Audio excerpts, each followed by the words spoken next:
പിതാവും പുത്രനും പരിശുദ്ധാത്മാവുമായ സർവേശ്വര, സകലത്തിന്റെയും നാഥനായ ദൈവം തന്റെ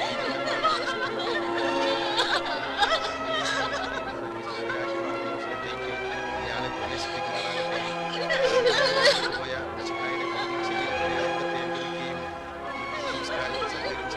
ഇയാളെ ബഹുമാനിക്കുകയും ചെയ്ത നിങ്ങളെല്ലാവരെയും ദൈവസമർത്ഥമായി അനുഗ്രഹിക്കുമാറാകട്ടെ. അവിടുത്തെ കൃപ നിരന്തരം നിങ്ങൾ വസിക്കുകയും അവിടുത്തെ കാരുണ്യം നിങ്ങൾ അനുഗ്രഹിക്കുകയും ചെയ്യട്ടെ. എപ്പോഴും എപ്പോഴും എന്നേക്കും.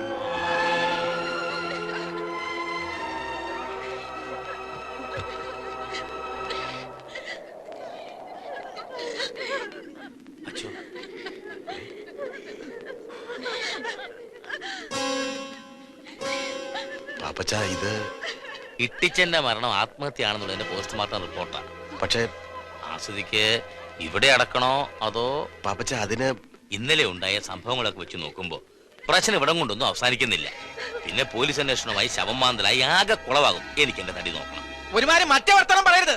എന്റെ മടി കിടന്ന ഇട്ടിച്ചായ മരിച്ചത്. വിഷം കഴിച്ചാലും മടി കിടന്ന് മരിക്കാം. നീ പക്ഷേ എന്റെ അപ്പച്ചന്റെ ശവത്തോട് പക തീർക്കരുത്. നമ്മൾ തമ്മിൽ എന്തെങ്കിലും പ്രശ്നം ഉണ്ടെങ്കിൽ നമുക്ക് പറഞ്ഞു തീർക്കാം എങ്ങനെയെങ്കിലും. എന്റെ അപ്പച്ചനോട് ഇനി നമ്മൾ തമ്മിൽ എന്താടാ പ്രശ്നം? നീ എനിക്കിട്ടൊന്നും തല്ലി, അത് ഞാൻ പോലീസിൽ പരാതിയും കൊടുത്തു. അത് വേറെ വിഷയം. പള്ളി വേറെ, പോലീസ് വേറെ. പക്ഷെ തിരുസഭയുടെ നിയമവും കാര്യങ്ങളും എല്ലാവർക്കും ബാധകമല്ലേ? ഇന്നിപ്പം നിന്നെ കൊണ്ട് കരഞ്ഞ് കാലൊടിപ്പിച്ച് ഇട്ടിച്ചാൻ ഇവിടെ അടയ്ക്കുന്നതിന് ഇരിക്കട്ടെ. പക്ഷെ നാളെ മുതൽ വിഷം നിന്ന് മരിച്ചവനെയും കെട്ടിത്തൂങ്ങിച്ചത്തവനെയും ഇവിടെ അടയ്ക്കേണ്ടി വരില്ലേ? മാനം മര്യാദയ്ക്ക് മരിച്ച അപ്പനപ്പന്മാരെ അടയ്ക്കിയ സിമിത്തേരിയായത്. ഇത്തരക്കാരെയൊക്കെ അടയ്ക്കൽ മനുഷ്യർ വെറുതെ ഇരിക്കുവോ? ഡോക്ടർക്ക് പറ്റി എന്തോ പിഴവാ. ചാച്ചൻ പൈലിയുടെ മടി കിടന്ന മരിച്ചേ. അയ്യോടാ, ഡോക്ടർക്ക് പിഴവ് പറ്റാനോ? നമ്മുടെ അമ്പാർ നിരപ്പിൽ അവതക്കുട്ടിച്ചാന്റെ മകനാ പോസ്റ്റ്മോർട്ടം ചെയ്ത ഡോക്ടർ ജോർജ് വർഗീസ്. ബഹുമിടുക്കനാ. അവൻ ഇങ്ങനെ സർട്ടിഫിക്കറ്റ് ഉണ്ടായി കൊടുത്തിട്ട് എന്നാ കിട്ടാനാ? അച്ഛാ, ചാച്ചനെ ഞങ്ങളുടെ കുടുംബ കല്ലറയിൽ അടക്കണം. ഇല്ലെങ്കിൽ മരണം വരെ ഞങ്ങളുടെ കുടുംബക്കാർക്ക് മനസമാധാനം കിട്ടത്തില്ല. എന്റെ ഭാഗത്ത് എന്തെങ്കിലും തെറ്റുണ്ട് ക്ഷമിക്കണം. കുമുസാരോ മാനസാന്തരമൊക്കെ പിന്നെയാവും. പള്ളിക്കാർ ഇട്ടിച്ചാന്റെ പേരില് സാമ്പത്തിക ക്രമക്കേടിന് കേസ് കൊടുക്കാൻ പോകുന്ന സ്ഥിതിക്ക് നാളെ ആരെങ്കിലും ഞാൻ തല്ലിക്കൊന്നും പറഞ്ഞ് പോലീസ് കേസ് കൊടുത്താലോ? അടയ്ക്ക ശവം പിന്നെയും മാന്നേണ്ടി വരും. ചിമിത്തെല്ലാം അത് വലിയ പൊല്ലാപ്പാകുന്നേ. പിന്നെ ഞങ്ങൾ ഇടവക്കാരെ വാക്ക് കേൾക്കാതെ അച്ഛന് ചിമിത്തൽ നടക്കണമെങ്കിൽ അയക്കോ. ഞാൻ കാര്യം പറഞ്ഞു. പിന്നത്തെ കാര്യമൊക്കെ ഞാൻ നോക്കിക്കോളാം. ഇട്ടിച്ചനെ ഇവിടെ അടയ്ക്കാം. വേണ്ടച്ചോ, ആരുടെ ഔദാര്യം വേണ്ട. എന്റെ അപ്പനെ തെമ്മാടിക്കുഴിയിൽ അടയ്ക്കാ മതി. വിഷം തിന്ന് ചത്തവന് തിരുക്കർമ്മങ്ങൾ കൊടുക്കാൻ പാടില്ല എന്ന നിയമമുള്ളപ്പോ അച്ഛനായിട്ട് തെറ്റിക്കണ്ട. സന്നിക്കുട്ടി വേണ്ട. ഇടവക പ്രമാണിമാരുടെ കാല് പിടിച്ച് എന്റെ അപ്പനെ ഇവിടെ അടയ്ക്കുക. അപ്പന്റെ ആത്മാവ് പോലും എന്നോട് പൊറുക്കില്ല. നീ കോഴ കൊടുത്ത് വാങ്ങിച്ച ഈ കള്ള സർട്ടിഫിക്കറ്റ് തിരുത്താൻ പാലോ മറ്റു തീർക്കുന്ന ഗതിയില്ല. പക്ഷെ എന്റെ ദേഹത്തൊഴുകുന്നത് ഈ ഹൃദയം പൊട്ടി മരിച്ചു കിടക്കുന്ന സാധു മനുഷ്യന്റെ രക്തമാണെങ്കിൽ ഇതിന് ഞാൻ നിന്നോട് എന്തെങ്കിലും കണക്ക് തീർക്കും. ഓർത്തോ? വഴി തെമ്മാടി പറമ്പിൽ കയറാൻ നാണമുള്ള ഒരുത്തൻ ഈ പെട്ടി തുറന്ന. വേണ്ടച്ചോ, വേണ്ട.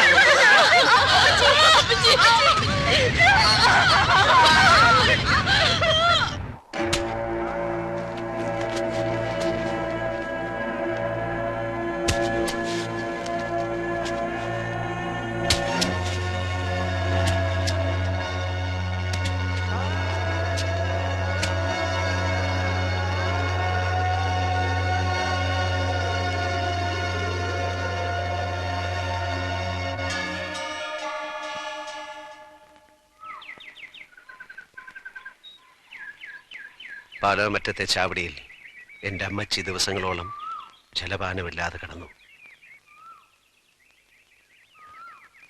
എൻ്റെ ഒരു പഴയ സുഹൃത്തിൻ്റെ അഡ്രസ്സുമായിട്ട് ഞാൻ ബോംബെയിലേക്ക് വണ്ടി കയറി. ദിവസങ്ങളോളം മേൽവിലാസക്കാരനെ തേടി ഞാൻ നടന്നു. കണ്ടില്ല. പട്ടിണി കിടന്നത് 1-2 ദിവസങ്ങളല്ല, ആഴ്ചകളോളം. ബോംബെയിലെ സെന്റ് തെരാസസ് ചർച്ചിന്റെ പടിക്കെട്ടിൽ വിശപ്പ് കൊണ്ട് തളർന്നു കിടന്ന എന്നെ ഏതോ ഒരു ബിസിനസ് ടൂറിന് വന്ന അച്ചായൻ ഇന്നലെ രാത്രി കണ്ടില്ലേ, ഉരുള കുര്യാക്കോസ്, അദ്ദേഹം വിളിച്ചുണർത്തി. എനിക്ക് ഭക്ഷണം വാങ്ങിച്ചു തന്നു. ഒരച്ഛനെ പോലെ, ഒരു ജ്യേഷ്ഠനെ പോലെ എന്നെ സ്നേഹിച്ചു. എന്നെ ഇവിടെ കൊണ്ടുവന്നു. ഒരു ഈസ്റ്റർ ദിവസം അച്ചായൻ എനിക്ക് തന്ന $5000 വെച്ച് ഈ സണ്ണി ബിസിനസ് തുടങ്ങി. സണ്ണിയുടെ പോക്കറ്റിലെ ആയിരങ്ങൾ 10,000-ങ്ങളായി. ലക്ഷങ്ങളുടെയും കോടികളുടെയും കണക്കുകൾ പാലോമറ്റത്തെ സണ്ണിച്ചന്റെ വിരൽ തുമ്പുകളിൽ. പക്ഷെ നഷ്ടമായതൊന്നും തിരിച്ചു നേടാൻ കഴിയില്ല എന്നെനിക്ക് മനസ്സിലായി. നാട്ടിൽ നിന്ന് വന്ന ആദ്യത്തെ കത്തിൽ നിന്ന് ഞാൻ അറിഞ്ഞു മോളിക്കുട്ടി കന്യാസ്ത്രീയാകാൻ തീരുമാനിച്ചു. വിവാഹ സ്വപ്നങ്ങൾ കൊണ്ട് നടന്ന എന്റെ അനിയത്തി അതെല്ലാം മറന്ന് കന്യാസ്ത്രീ പട്ടമിടാൻ തീരുമാനിച്ചപ്പോ ഞാൻ തോറ്റു. നൊമ്പരങ്ങളെല്ലാം ഉള്ളിലൊതുക്കി ഞാൻ ഇന്നും ഉയരങ്ങൾ കീഴടക്കും. നാട്ടിലെ വീട്ടാക്കടങ്ങൾ മറന്നിട്ടല്ല, എന്റെ ചാച്ചനെ കൊന്ന പാപ്പച്ചനോട്, എന്റെ ചാച്ചന്റെ മരണം ആത്മഹത്യയാക്കി മാറ്റിയ ഡോക്ടറോട്, അതിനെല്ലാം ഒത്താശ പാടി എന്നെ ലോക്കപ്പിലിട്ട് ഇടിച്ച SIയോട്. വീട്ടാ, ഇന്നെനിക്ക് നിസ്സാരമായി വീട്ടാ. പക്ഷെ എനിക്ക് ഒരു വിലങ്ങ് കാത്തിരിപ്പുണ്ടാവും. ഇനി അതുകൂടി കാണാൻ എൻ്റെ അമ്മച്ചിക്ക് ത്രാണി ഉണ്ടാവില്ല. പിന്നെ സാന്ദ്ര, നിനക്ക് വേണ്ടിയും ഞാൻ ഈ കടങ്ങളൊക്കെ അവധിക്ക് വയ്ക്കുന്നു. സണിച്ചായ, ഞാനിവിടെ ഇറങ്ങിക്കോളാം.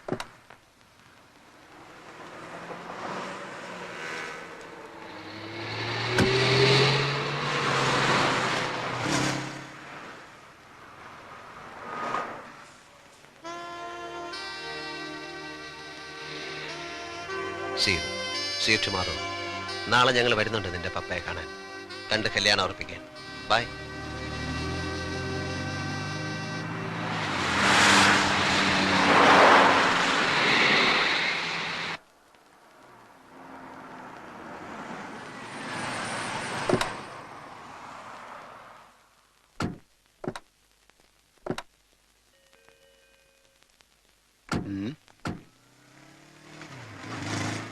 നമസ്കാരം. ജോൺ വാളൂക്കാരൻ? അതെ, ഞാൻ തന്നെ. വരൂ. വരൂ.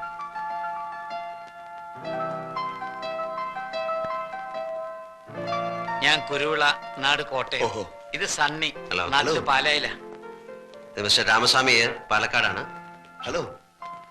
ഇത് എന്റെ ഭാര്യ. വണക്കം, ഞാൻ മിസ്സിസ് കുരുള. നാട്ടിൽ നിന്ന് വന്നിട്ട് വർഷങ്ങൾ കുറയായി. മോളെവിടെ? ഇവിടെ ഇല്ലേ? ഉണ്ടായിരുന്നു. രാവിലെ കുട്ടിയും കൊണ്ട് പുറത്തു പോയതാ. പർച്ചേസിങ്ങിനോ മറ്റോ ആണ്. ഈ കുട്ടി മൂത്ത മകളുടെയോ മകന്റെയോ? എനിക്ക് മകനും മകളും എല്ലാം കൂടി ഒരാളെ ഉള്ളൂ. അപ്പോ ഈ സാന്ദ്രാവാളുകാരൻ? സാന്ദ്ര വാളൂക്കാരൻ? അങ്ങനെ ഒരാളെ അറിയില്ലല്ലോ. ഇതാണ് ആ കുട്ടി. ഇത് നിങ്ങളെ ആരോ ചീറ്റ് ചെയ്തതാണ്. ഇങ്ങനൊരു കുട്ടിയെ ഞാൻ അറിയത്തേയില്ല. ഇതാ. സോറി. പോന്നു.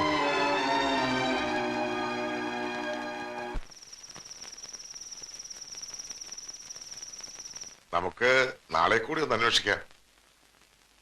എന്തിനാ? ആ ഇൻസ്റ്റിറ്റ്യൂട്ടിലെ പ്രിൻസിപ്പൽ പറഞ്ഞ കേട്ടില്ലേ? കഴിഞ്ഞ 10 വർഷത്തിനുള്ളിൽ സാന്ദ്ര വാളൂക്കാരൻ എന്ന പേരിൽ ആരും അവിടെ പഠിച്ചിട്ടില്ല എന്ന്. പിന്നെ ആരാ സണ്ണിച്ച അവള്? എന്താ അവളുടെ മോട്ടീവ്? എനിക്കൊന്നും മനസ്സിലാകുന്നില്ല അച്ഛാ. ഒരു ദുസ്വപ്നം പോലെ സാന്ദ്ര വാളൂക്കാരൻ, എല്ലാം വിശ്വസിച്ച നിഴൽ പോലെ ഞാനും. സണ്ണി സാർ ഇങ്ങനെ നെർവസ് ആകരുത്. നമുക്ക് തെരഞ്ഞു പിടിക്കാം ആ കുട്ടിയെ. അച്ഛാ, പെണ്ണിന്റെ ഏട്ടത്തി ഈ അടുത്ത കാലത്ത് ഒരു ചൈനക്കാരൻ്റെ കൂടെ ഒളിച്ചോടിപ്പോയി. അതറിഞ്ഞപ്പോ നമ്മൾ ഈ ബന്ധം വേണ്ടാന്ന് വെച്ചു. അമ്മച്ചിയെ വിളിച്ച് അങ്ങനെ പറഞ്ഞേക്ക്.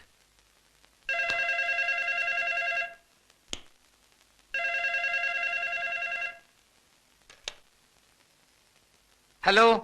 കുരുവിള കുഞ്ഞാ, എന്തിയാ സണ്ണിച്ചൻ? ഇതാ കൊടുക്കാം. ആ സണ്ണിച്ചടാ. നിന്റെ ശബ്ദം എന്താടാ മോനെ വല്ലാണ്ടിരിക്കുന്നേ? ഒന്നുമില്ല, ഒരു ജലദോഷം. പിന്നെ നീ മന്ത്രകോടി വാങ്ങണ്ട, ഇവിടെ പെങ്ങന്മാരെല്ലാരും കൂടി പോയി വാങ്ങി. ഇത് ഞാനാ ശോശാമ്മ.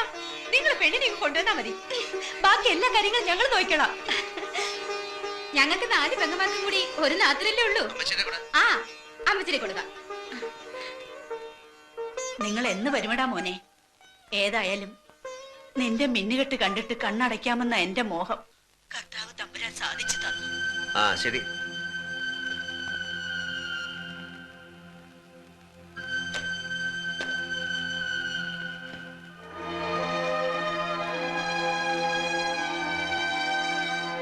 നാട്ടിൽ വന്ന് മണവാട്ടി വേഷം കിട്ടാൻ വാടകയ്ക്ക് ആരെങ്കിലും കിട്ടും ഇവിടെ ഇതിനെ? എന്തു വേണമെങ്കിലും കൊടുക്കാം, എന്തും. നാട്ടിലെ കല്യാണം കാണാൻ നാളുകൾ എണ്ണി കഴിയുന്നവരുടെ മുമ്പിൽ മിന്നു കെട്ടാനൊന്ന് നിന്ന് നിന്നാ മതി.